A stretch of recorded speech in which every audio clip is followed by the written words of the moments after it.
Bismillahirrahmanirrahim. Assalamualaikum warahmatullahi wabarakatuh. Salam sejahtera buat kita semua. Perkenalkan, nama saya Sadatna Dewi SHMH, berstatus sebagai salah satu dosen di Prodi Manajemen Universitas Muhammadiyah Palopo. Pada kesempatan ini saya ingin memaparkan salah satu mata kuliah yang saya ampu, yaitu Etika dan Hukum Bisnis.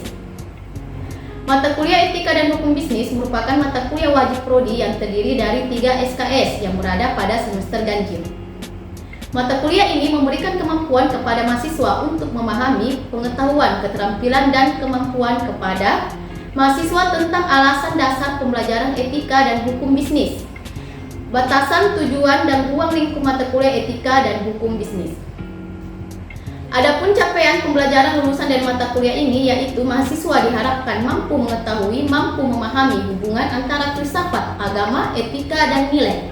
Hubungan etika dengan sistem ekonomi, memahami subjek hukum, objek hukum, hukum benda, macam-macam benda, hak kebendaan, hukum perlindungan konsumen, lembaga pembiayaan, dan yang terakhir mampu memahami penyelesaian sengketa bisnis yang meliputi negosiasi, mediasi, dan arbitrase. Salah satu kewajiban sebagai dosen, saya telah menerapkan tridharma perguruan tinggi, diantaranya bidang pengajaran, di mana pada bidang ini sistem pembelajaran mengacu pada DIA, Delivery, Interaction, dan Assessment. Apa yang dimaksud dengan DIA? Delivery adalah suatu proses tentang bagaimana saya menyampaikan materi pembelajaran sehingga dapat diterima dengan baik oleh mahasiswa. Materi yang saya sajikan mengacu pada capaian pembelajaran lulusan dari mata kuliah ini. Capaian pembelajaran lulusan menurunkan 3 capaian mata kuliah, kemudian capaian mata kuliah menurunkan 5 sub CPMK. Dari sub capaian mata kuliah kemudian dibagi dalam 14 kali pertemuan dan tidak termasuk ujian tengah semester dan ujian akhir semester. Adapun capaian pembelajaran prodi yang dibebankan pada mata kuliah ini, yaitu sikap keterampilan umum dan sikap keterampilan khusus. Yang pertama ada sikap keterampilan umum. Pertama, bertakwa kepada Tuhan Yang Maha Esa dan mampu menunjukkan sikap religius. Yang kedua, menjunjung tinggi nilai kemanusiaan dalam menjalankan tugas berdasarkan agama, moral, dan etika. Yang ketiga, bekerja sama dan memiliki kepekaan sosial serta kepedulian terhadap masyarakat dan lingkungan. Yang keempat, taat hukum dan disiplin dalam kehidupan bermasyarakat dan bernegara. Yang kelima, menginternalisasi nilai norma dan etika akademik. Yang keenam, menunjukkan sikap bertanggung jawab atas pekerjaan di bidang keahliannya secara mandiri. Selanjutnya ada juga sikap keterampilan khusus. Yang pertama, mampu menerapkan pemikiran logis, kritis, sistematis, dan inovatif dalam konteks pengembangan atau implementasi ilmu pengetahuan dan teknologi yang memperhatikan dan menerapkan nilai humaniora yang sesuai dengan bidang keahliannya. Yang kedua, mampu menunjukkan kriteria mandiri, bermutu, dan terukur. Yang ketiga, mampu mengambil keputusan secara tepat dalam konteks penyelesaian masalah di bidang keahliannya berdasarkan hasil analisis informasi dan data. Dan yang terakhir, mampu mendokumentasikan, menyimpan, mengamankan, dan menemukan kembali data untuk menjamin kesahihan dan mencegah plagiasi. Adapun capaian pembelajaran mata kuliah atau CPMK, yang pertama, memahami hubungan antara filsafat, agama, etika, dan nilai. Yang kedua, menganalisis perbedaan hukum, etika, dan etiket. Yang ketiga, memahami pengetahuan dasar tentang hukum dan kaitannya dengan bisnis. Adapun bahan kajian dalam mata kuliah ini, yang pertama, filsafat, agama, etika, dan nilai. Yang kedua, membedakan antara hukum, etika, dan etiket. Yang ketiga, hakikat paradigma manusia utuh. Yang keempat, perbedaan antara etika absolut dengan etika relatif. Yang kelima, teori etika, egoisme, utilitarianisme, deontologi, hak keutamaan, dan teonom. Yang keenam, pengertian dan peranan bisnis. Yang ketujuh, konsep corporate social responsibility. Yang kedelapan, pengetahuan dasar tentang hukum dan kaitannya dengan bisnis. Yang kesembilan, perbuatan hukum, bukan perbuatan hukum, dan akibat hukum. Yang ke-10, subjek, objek hukum, dan hukum benda. Yang ke-11, lembaga-lembaga pembiayaan. Yang ke-12, hukum perlindungan konsumen. Yang ke-13, hak kekayaan intelektual. Yang ke-14, penyelesaian sengketa bisnis, mediasi, negosiasi, dan arbitrase. Dan yang terakhir ada korupsi dan suap. Untuk mendukung kegiatan pengajaran di kelas, saya menggunakan berbagai literatur seperti yang dapat Anda lihat berikut ini. Sebagai referensi, penunjang dapat berupa buku, jurnal, artikel yang berhubungan dengan etika dan hukum bisnis terkait dengan materi yang saya bawakan. Itulah model delivery yang saya sampaikan dalam proses pengajaran yang saya bawakan. Selanjutnya kita masuk ke aspek interaction. Interaction adalah suatu proses interaksi yang terjalin antara mahasiswa dan dosen untuk mencapai capaian pembelajaran.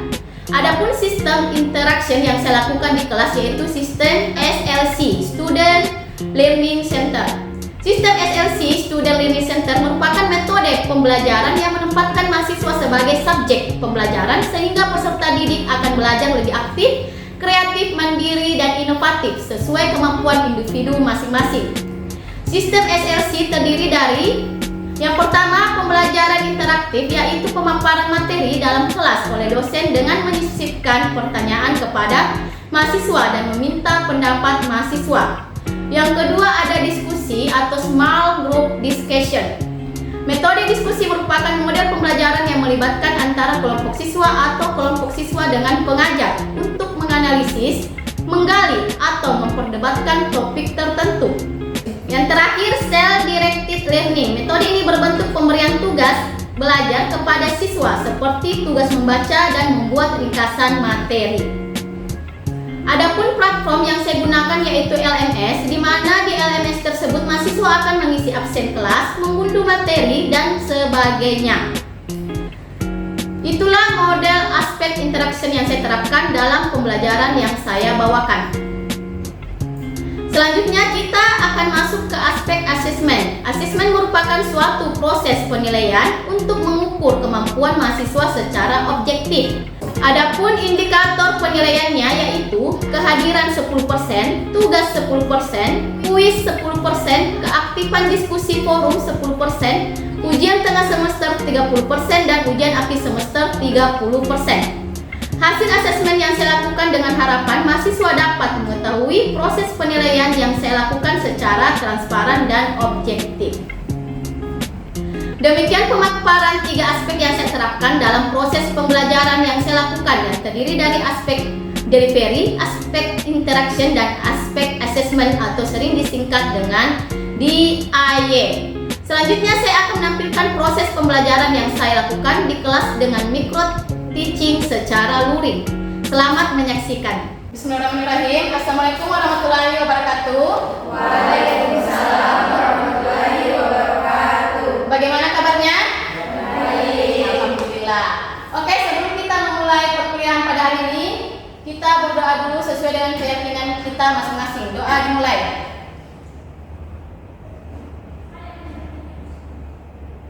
Selesai. Oke, pada pertemuan ke-10 ini saya akan membahas tentang subjek hukum, objek hukum, dan hukum benda. Ya, dimana pengertian dari subjek hukum? Subjek hukum adalah sesuatu yang menurut hukum berhak atau berwenang untuk melakukan perbuatan hukum atau siapa yang mempunyai hak dan cara untuk bertindak dalam hukum. Jadi masih ada yang ingat tidak tentang pembelajaran pekan lalu terkait dengan orang-orang yang tidak termasuk dalam cakap hukum? Oke, silakan Aisyah. Adapun 3 orang yang tidak dapat hukum melakukan perbuatan hukum, yang pertama orang yang belum dewasa atau anak-anak, yang kedua orang yang ditaruh di bawah kertel atau pengampun, yang ketiga wanita dalam perkawinan atau berstatus sebagai istri. Oke, ada 3 orang yang tidak cakap melakukan perbuatan hukum. Jadi yang pertama ada seorang anak, ya, atau orang yang belum dewasa. Dalam hukum perdata dijelaskan bahwa orang yang berumur 21 tahun baru dikatakan dewasa. Jadi apabila orang tersebut tidak berumur usia atau 21 tahun, dia tidak dapat dikatakan dewasa. ya. Terus yang kedua ada orang yang di bawah kemampuan, di mana yang dimaksud itu adalah orang yang tidak waras ataupun orang yang boros. Yang ketiga ada orang yang berstatus sebagai istri. Jadi itu orang-orang yang tidak cakap melakukan perbuatan hukum, ya. Oke, di sini lagi ada pengertian subjek hukum, di mana subjek hukum adalah sesuatu pendukung hak yang menurut hukum berwenang, berkuasa, bertindak menjadi pendukung hak. Jadi secara intinya dari pengertian subjek hukum itu, subjek hukum adalah pemegang hak dan kewajiban atau pemilik hak dan kewajiban. Oke, ada yang tahu atau ada yang sudah tahu siapa itu subjek hukum? Siapa subjek hukum? Gak ada yang tahu? Oke, jadi siapa itu subjek hukum? Subjek hukum adalah manusia, orang. Kenapa manusia dikatakan sebagai subjek hukum? Karena manusia memiliki hak dan kewajiban, ya. Dari semenjak manusia dilahirkan, manusia sudah memiliki hak dan kewajibannya. Dan apabila dia meninggal dunia akan dilanjutkan hak dan kewajibannya oleh ahli waris. Kalau dia memiliki ahli waris, ya. Subjek hukum itu ada dua. Yang pertama ada manusia dan ada badan hukum. Di mana di sini dijelaskan badan hukum adalah suatu perkumpulan orang-orang yang mengadakan kerjasama dan atas dasar ini merupakan suatu kesatuan yang telah memenuhi syarat-syarat yang telah ditentukan oleh hukum. Badan hukum merupakan pendukung hak yang tidak berjiwa atau bukan manusia dan merupakan gejala sosial yaitu gejala real, sesuatu yang dapat dicatat dalam pergaulan hukum biarpun tidak berwujud manusia atau benda yang dibuat dari besi, batu dan sebagainya. Jadi walaupun badan hukum itu tidak memiliki jiwa atau tidak memiliki roh, tapi dia juga termasuk subjek hukum karena dia mempunyai hak dan kewajiban, dan dia dibentuk oleh sekumpulan orang atau sekumpulan manusia. Makanya dia juga dikatakan sebagai subjek hukum. Oke, kita lanjut lagi. Jadi kalau kalian nanti mau membuat, ya, suatu badan hukum, kalian harus memiliki dua syarat. Yang pertama, memiliki kekayaan yang terpisah dari kekayaan anggota-anggotanya. Yang kedua, hak dan kewajiban badan hukum terpisah dari hak dan kewajiban para anggota-anggotanya. Jadi itu tadi bisa kalian lihat ada dua syarat kalau kalian mau membuat badan hukum, ya. Oke, sebelum saya lanjut lagi ke materi berikutnya, saya mau bertanya, apakah sudah mengisi absen di LMS? Sudah. Sudah juga download materinya tadi? Sudah. Oke, terima kasih. Oke, kita lanjut lagi. Di sini ada macam-macam badan hukum. Jadi ada dua macam badan hukum. Yang pertama ada badan hukum privat dan ada badan hukum publik, ya. Di mana badan hukum publik ialah badan hukum yang didirikan berdasarkan hukum publik yang menyangkut kepentingan publik, orang banyak atau negara pada umumnya. Badan hukum berikut ini merupakan hasil pembentukan dari penguasa berdasarkan perundang-undangan yang dijalankan eksekutif, pemerintah atau badan pengurus yang diberikan tugas untuk itu. Yang kedua, ada badan hukum privat, ialah badan hukum yang didirikan berdasarkan hukum sipil atau perdata yang menyangkut kepentingan pribadi di dalam badan hukum itu. Badan hukum ini merupakan badan hukum swasta yang didirikan oleh pribadi untuk orang tujuan tertentu, yaitu mencari keuntungan sosial, pendidikan, ilmu pengetahuan, olahraga, dan lain-lain. Adapun di sini, ya, badan hukum privat di sini, badan hukum privat terdiri lagi atas dua. Yang pertama ada badan hukum dengan tujuan tidak materialistis atau amal, dan ada juga badan hukum dengan tujuan memperoleh konstitusi badan hukum dengan tujuan tidak materialistis atau amal, di mana badan hukum tersebut adalah badan wakaf, ya. Dia membuat badan hukum yang bertujuan untuk sosial, di mana dia membuat yayasan atau badan amal untuk tujuan sosial, ya. Yang kedua ada badan hukum dengan tujuan atau memperoleh laba, di mana dia membuat suatu badan hukum dengan tujuan mendapatkan keuntungan. Sampai di sini ada yang ditanyakan terkait dengan materi badan hukum privat dan badan hukum publik? Ada yang ditanyakan? Oke, silakan. Assalamualaikum warahmatullahi wabarakatuh. Perkenalkan, Bisa disebutkan contoh dari badan hukum publik dan badan hukum privat? Sekian dari saya. Oke, terima kasih. Ya, tadi ditanyakan oleh temannya, dia bertanya tentang contoh dari badan hukum publik, ya. Kita lihat dari pengertiannya, badan hukum publik itu berdasarkan atau menyangkut tentang kepentingan umum. Jadi yang termasuk badan hukum publik itu negara, bank umum, kecamatan, perusahaan-perusahaan yang didirikan oleh negara, dan Pertamina, ya. Jadi perlu diingat. Terus juga ada hukum privat, contohnya itu seperti koperasi,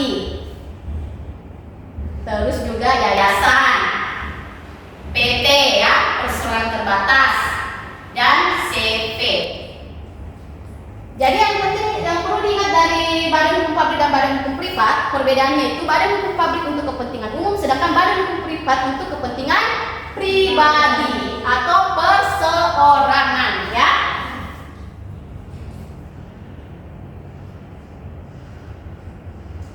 Oke, kita lanjut lagi ke dasar-dasar hukum sebagai badan hukum. Jadi di sini ada dasar-dasar hukumnya. Bisa dilihat yang pertama, ya, perseroan terbatas atau PT diatur dalam bab 3 bagian ketiga buku 1 KUHD atau Kitab Undang Hukum Dagang, ya. Yang kedua ada koperasi diatur dalam Undang-Undang Nomor 25 Tahun 1992. Yang ketiga ada yayasan, pengaturannya sesuai kebiasaan yang dibuat aktenya di notaris. Yang keempat, perbankan diatur dalam Undang-Undang Nomor 7 Tahun 1992. Bank pemerintah sesuai dengan undang-undang yang mengatur pendiriannya. Terus ada selanjutnya organisasi partai politik dan golongan karya diatur dengan undang-undang yang mengatur pendiriannya. Saya lupa tadi sebutkan kalau ini partai politik dia masuk ke contoh badan hukum privat kalau partai politik, ya. Terus selanjutnya ada pemerintah daerah tingkat 1, 2 dan kecamatan diatur dengan Undang-Undang Nomor 5 Tahun 1974. Dan yang terakhir ada negara Indonesia diatur dengan Konstitusi Undang-Undang Dasar 1945. Oke, kita lanjut lagi ke objek hukum. Ada yang sudah tahu apa itu objek hukum? Di sini dijelaskan objek hukum adalah segala sesuatu yang berguna bagi subjek hukum dan badan hukum, dan yang dapat menjadi pokok permasalahan dan kepentingan bagi para subjek hukum. Di sini ada contohnya, ya. Contoh A dan B mengadakan perjanjian jual beli rumah. Rumah adalah objek hukum karena rumah adalah benda, ya. Terus biasanya objek hukum adalah benda atau zat. Pengetahuan tentang benda atau zat terdapat secara luas pada buku 2 KUH Perdata tentang hukum kebendaan atau second right yang berasal dari hukum barat. Setelah kemerdekaan, pengetahuan tentang hukum benda dalam bab 2 KUH Perdata terjadi perubahan mengenai tanah. Ialah dengan lahirnya Undang-Undang Pokok Agraria atau disingkat dengan UU PA Nomor 5 Tahun 1960 dan perundangan-undangan lainnya. Jadi yang perlu kalian ingat itu kalau ada unsur agraria itu berarti sama dengan artinya tanah, ya. Undang-undang yang mengatur tentang tanah. Oke, kita lanjut lagi ke dasar hukum yang mengatur tentang benda atau zat. Di sini ada buku 2 KUH Perdata. Jadi di dalam kitab Undang Hukum Perdata itu sudah terdapat undang-undang yang mengatur tentang hukum benda, ya.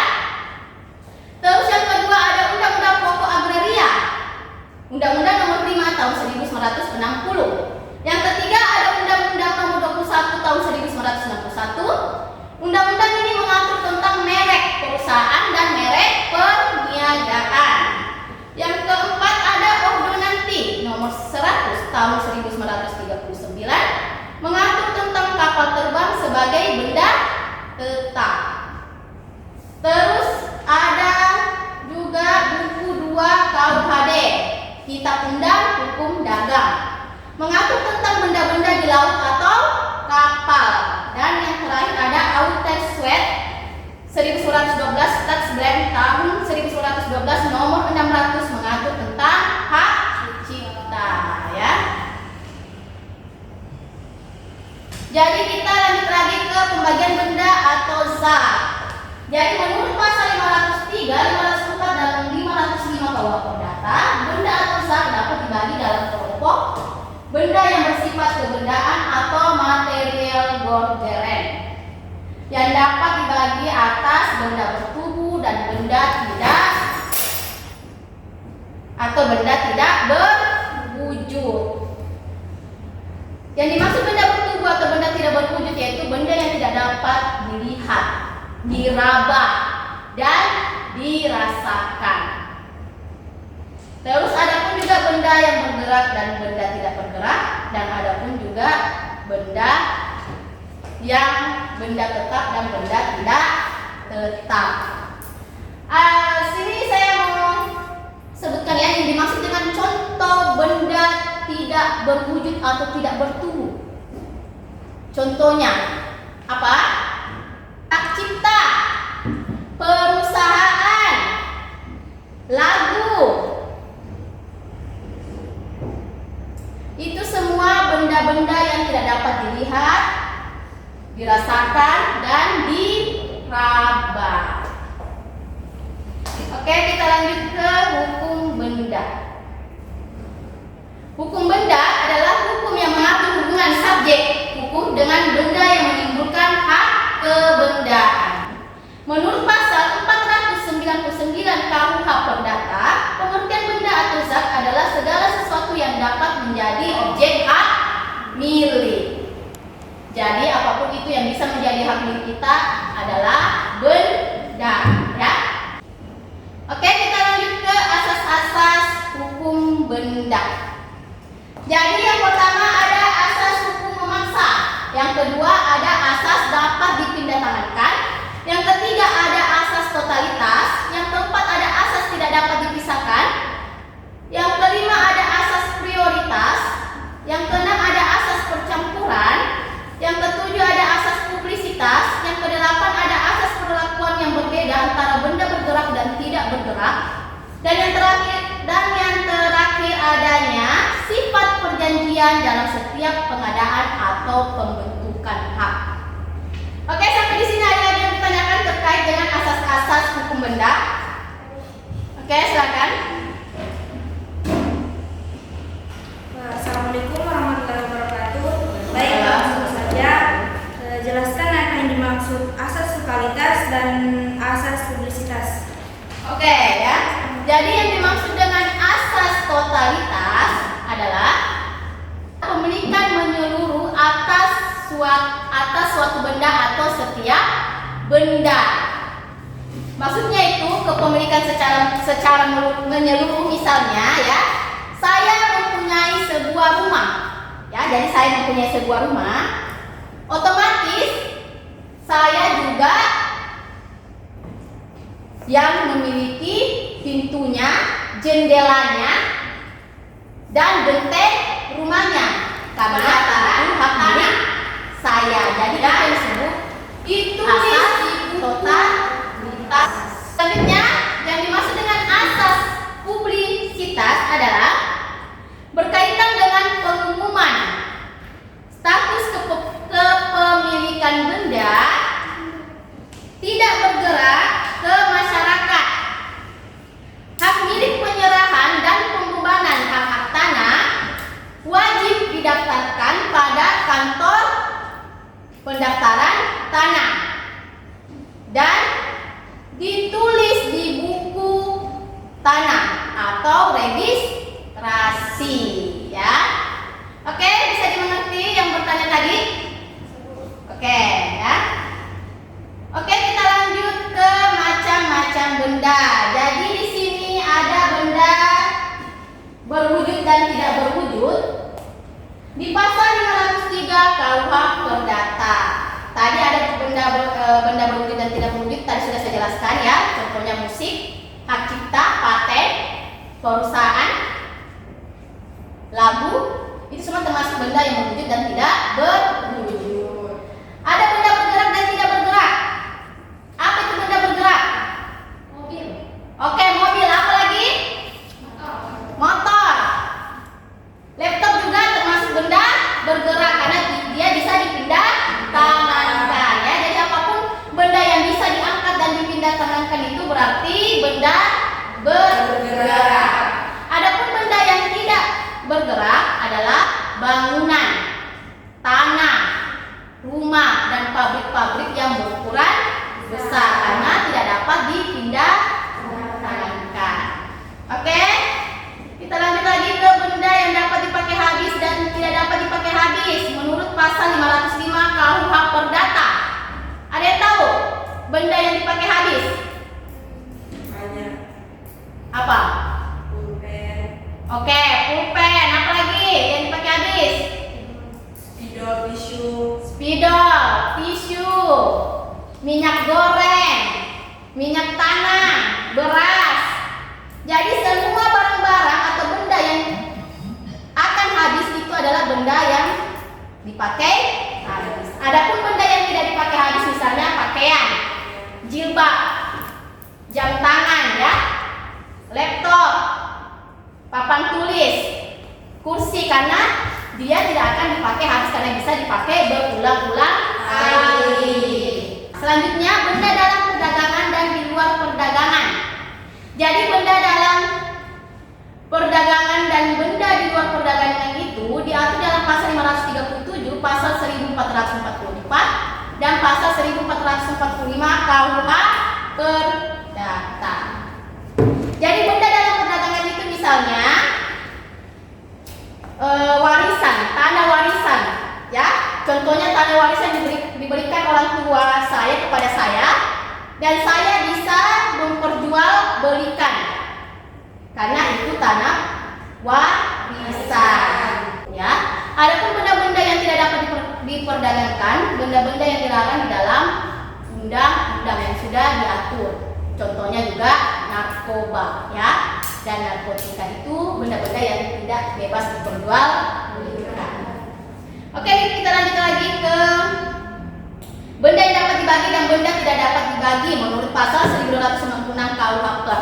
Jadi di sini yang dimaksud benda yang dapat dibagi dan tidak dapat dibagi itu contohnya apabila saya menjual 1 ton gandum kepada Aisyah, ya. Terus 1 ton gandum ini tidak saya kirim secara satu kali, tidak saya kirim secara keseluruhan. Misalnya dulu saya kirim 100 kilo bertahap sampai 10 kali pengiriman. Yang jelas jumlahnya itu 100 kali pengiriman sama dengan 1 ton gandum, ya. Itu namanya benda yang dapat dibagi. Terus yang terakhir ada benda terdaftar dan tidak terdaftar. Undang-undang hak tanggungan, undang-undang jaminan fidusia. Yang dimaksud dengan benda terdaftar dan benda tidak terdaftar, benda tidak terdaftar itu ya, benda terdaftar itu misalnya rumah, tanah, kendaraan bermobil,